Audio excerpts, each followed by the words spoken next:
Capítulo 2. 3 noites depois, o velho major morreu tranquilamente durante o sono. Seu corpo foi enterrado no pomar. Isto foi no início de março. Os 3 meses seguintes foram preenchidos por muita atividade secreta.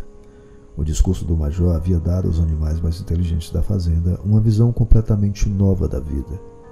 Eles não sabiam quando a revolução prevista pelo major ocorreria e não tinham nenhuma razão para pensar que seria durante suas vidas, mas viram claramente que era seu dever se preparar para ela. O trabalho de ensinar e organizar os outros acabou recaindo naturalmente sobre os porcos, que geralmente eram reconhecidos como sendo os mais espertos dos animais. Preeminentes entre os porcos eram 2 javalis, chamados Bola de Neve e Napoleão, que o Sr. Jones estava criando para venda. Napoleão era um javali Berkshire, grande, de aparência bastante feroz, o único desse tipo na fazenda. Não era muito falador, mas tinha uma reputação de conseguir tudo do seu jeito. Bola de Neve era um porco mais vivaz do que Napoleão, mais rápido na fala e mais inventivo, mas não aparentava ter a mesma profundidade de caráter. Todos os outros porcos machos da fazenda eram criados para abate. O mais conhecido entre eles era um pequeno porco gordo chamado Berro, com bochechas muito redondas, olhos cintilantes, movimentos ágeis e uma voz estridente. Ele era um falador brilhante e, quando estava discutindo algum ponto difícil, tinha uma maneira de pular de um lado para o outro, balançando sua cauda, que de alguma forma era muito persuasiva. Diziam que Berro conseguia transformar preto em branco. Os 3 tinham elaborado os ensinamentos do velho major em um sistema completo de pensamento que chamaram de animalismo. Várias noites por semana, quando o Sr. Jones já estava dormindo, eles realizavam reuniões secretas no celeiro e expunham aos outros os princípios do animalismo. No início, eles se depararam com muita estupidez e apatia. Alguns dos animais falavam do dever de lealdade ao Sr. Jones, a quem se referiam como mestre, ou faziam observações rudimentares como o Sr. Jones nos alimenta. Se ele não estivesse aqui, morreríamos de fome. Outros fizeram perguntas como: por que deveríamos nos importar com o que acontece depois de estarmos mortos? Ou se essa revolução vai acontecer de qualquer maneira, que diferença faz se trabalharmos nela ou não? E os porcos tiveram grandes dificuldades em fazê-los ver que isso era contrário ao espírito do animalismo. As perguntas mais estúpidas de todas foram feitas pela Molly, a égua branca. A primeira pergunta que ela fez ao Bola de Neve foi: ainda haverá açúcar depois da revolução? Não, disse Bola de Neve firmemente. Não temos os meios necessários para fazer açúcar nesta fazenda. Além disso, você não precisa de açúcar. Você terá toda a aveia e feno que quiser. E ainda poderei usar fitas na minha crina? Perguntou Molly. Camarada, disse Bola de Neve, essas fitas das quais você gosta tanto são um símbolo de sua escravidão. Você não consegue entender que a liberdade vale mais do que fitas? Molly concordou, mas não pareceu muito convencida.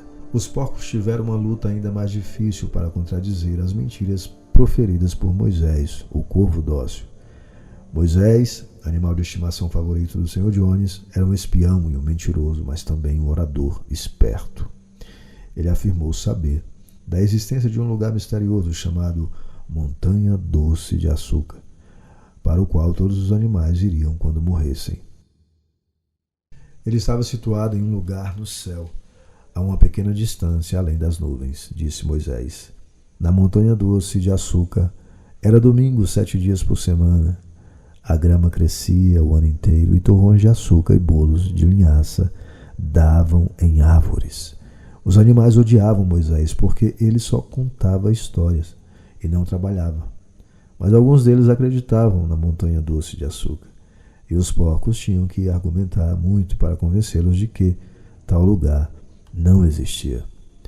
Seus discípulos mais fiéis eram os 2 cavalos de carga, Golias e Esperança. Os 2 tinham uma grande dificuldade em pensar qualquer coisa por si mesmos, mas depois de aceitarem os porcos como professores, eles absorveram tudo o que lhes foi dito e o repassaram tudo para os outros animais com argumentos simples. Eles eram infalíveis em sua participação nas reuniões secretas no celeiro e lideravam o canto de animais da Inglaterra, com o qual as reuniões sempre terminavam. Mas no fim das contas, a revolução foi alcançada muito antes e mais facilmente do que qualquer um havia esperado. Nos anos anteriores, o Sr. Jones, embora fosse um mestre duro, havia sido um fazendeiro capaz, mas ultimamente atravessava um mau período. Ele ficou muito desanimado depois de perder dinheiro em uma ação judicial e tinha começado a beber mais do que devia. Ele sentava durante dias inteiros em sua cadeira de madeira na cozinha, lendo jornais, bebendo e, ocasionalmente, alimentando Moisés com pedaços de casca de pão embebidas em cerveja. Seus homens eram ociosos e desonestos. Os campos estavam cheios de ervas daninhas. As construções precisavam de telhados novos. As sebes estavam negligenciadas e os animais não eram bem alimentados. Junho chegou e o feno estava quase pronto para ser cortado. Na véspera do verão, em um sábado, o Sr. Jones foi para Willingdon e ficou tão bêbado no Leão Vermelho que só voltou ao meio-dia do domingo. Os homens tinham ordenhado as vacas de manhã cedo e depois saíram para caçar lebres, sem se preocupar em alimentar os animais.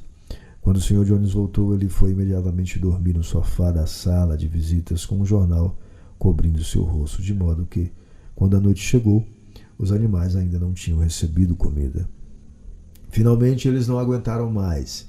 Uma das vacas quebrou a porta do celeiro com seus cornos e todos os animais começaram a se servir direto dos sacos. Foi só então que o Sr. Jones acordou. No momento seguinte, ele e seus 4 homens estavam lá com chicotes nas mãos, estalando em todas as direções. Isto era mais do que os animais famintos eram capazes de suportar. Em concordância, embora não tenham planejado nada de antemão, eles se atiraram sobre seus algozes. Jones e seus homens de repente foram agredidos e chutados de todos os lados. A situação estava completamente fora de controle. Eles nunca tinham visto animais se comportarem assim antes, e esta repentina revolta das criaturas, em que estavam acostumados a bater e maltratar como bem queriam, os assustou tanto que quase perderam o juízo. Depois de alguns momentos, eles desistiram de tentar se defender e se apressaram. Um minuto depois, os 5 saíram correndo pela trilha que os levava à estrada principal, com os animais os perseguindo triunfantes.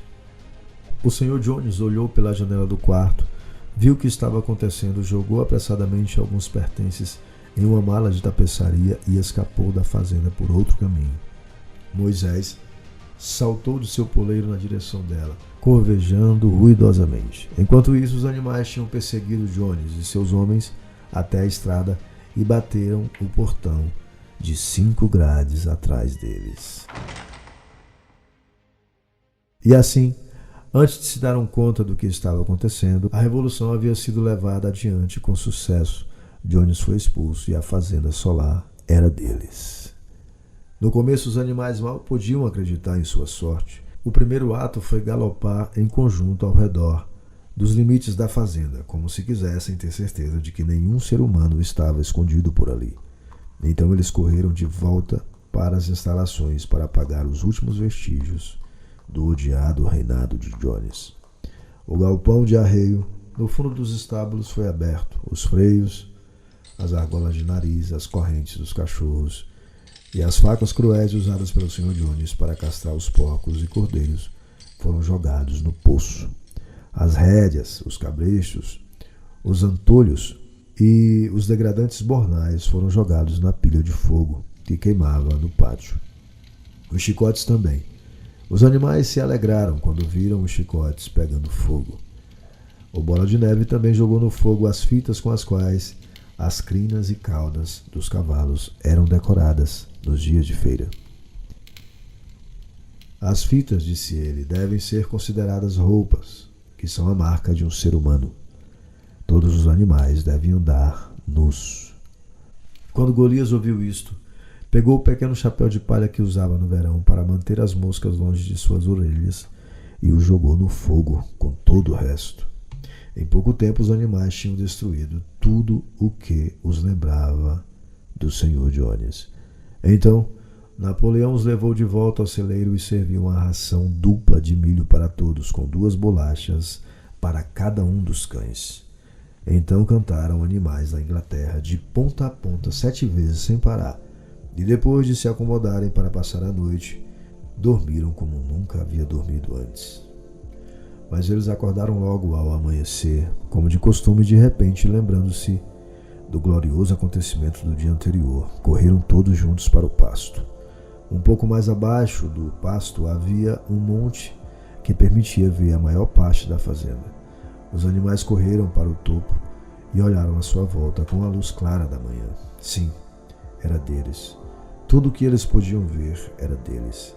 No êxtase daquele pensamento, eles davam pulinhos de alegria de um lado para o outro, atirando-se no ar em grandes saltos de emoção. Eles rolaram no orvalho, pegaram bocadas imensas da grama doce do verão, chutaram montinhos de terra negra e sentiram seu cheiro rico.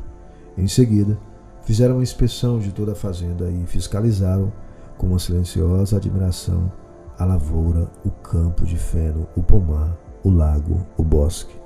Era como se eles nunca tivessem visto nada disso antes, e mesmo agora eles mal podiam acreditar que era tudo deles.